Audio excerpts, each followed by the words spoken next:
Yo, what's up? Good day. Documentary number 230 na tayo. Let's G.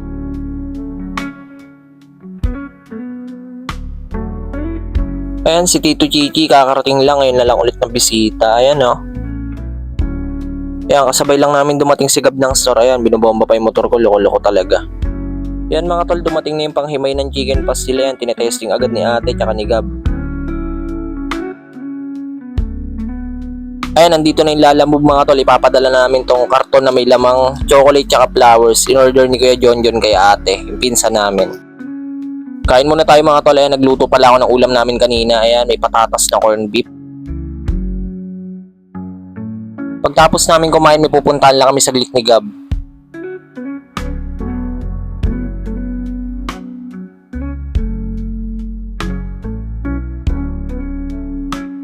Yo, dito kami pumunta ngayon sa barbershop. Ayan, magpapagupit lang ako, haba na kasi ng buhok ko eh. Okay na mga tol, mabilis lang. Ayan, medyo pinaiklihan ko kasi ang bilis umaba ng buhok ko. After namin magpagupit, ayan mga tol, minadaanan kami mga bulaklak kulay dilaw. Mas maganda pa yata ito kaysa sa mga nabibili. Yan no, solid ng pagkakapitas ni Gab, mabisa. Ayan, ibibigay ko to kay ate. Para sa ito Kuya Tich, binigyan ko na si ate. Ayan no, tuwan-tuwa, di ba? Ayan mga tol, may mga pinitas pa pala kami, hindi ko na na-videoan na yan. Ayan yung kay Gab, isang bouquet na marami. Tapos ito sa akin, 3 piraso. Guess what kung sino mga pagbibigyan ko niyan.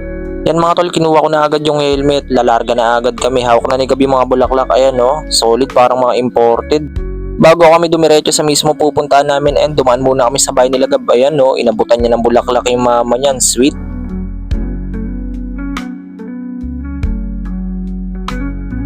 Napaka-solid talaga ng bulaklak mga tol. Ayan, nandito pala kami sa bayan. Syempre, binigyan ko si mama. Yung ngiti ni mama hanggang batok ko. Yeah, boy. Etong isang bulaklak mga tol para kay Tintin tayo, isang kapatid ko. Kaso wala siya. Sabi ko kay mama, abot na lang. Nagmamadali din kasi kami mga tol. Ayan, babatsin na agad kami. Ayan mga tol, napahinto pa kami dito. Inabutan kami ng malakas na ulan. Medyo nabasa kami mga tol ah.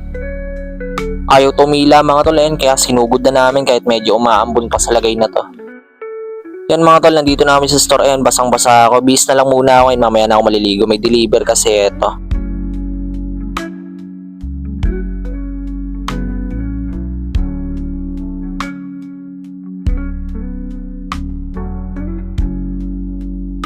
Yan, binalikan ni Jade yung helmet niya. Sa sobrang excited niya kanina nang bumili ng flowers, nakalimutan niya. Yan, babatsi na agad sila ni Juni. May lakad pa yata sila. Ayan, ingat mga tol. After nun, eto, pumunta kami sa bahay ni Gab. May gagawin lang kami saglit. Ayan. Ayan mga tol, etong last na flower ibibigay ko kay Bunene. Ayan, saktong-sakto. Wala daw siyang natanggap na flowers ngayong araw. Wow naman! Ayan mga tol, may 3 bagong beta fish kami. Nakipag-swap si Gab sa kaibigan niya. Isang beta fish lang yung sinot niya dyan. Eto, meron pa pala mga tol, yung hawak niya. Ayan, uwi na siya mga tol kasi ng oras na. Ayan mga tol, update ko lang kayo. Ito na lang pala yung mga natitirang bulaklak. Ayan, ubos na yung kabilang side. Tapos dito sa taas, medyo pa ubos na rin.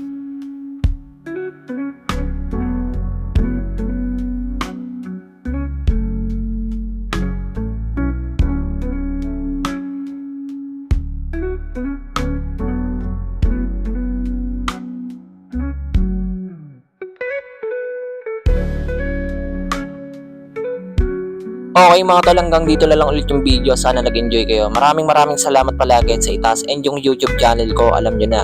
Peace out.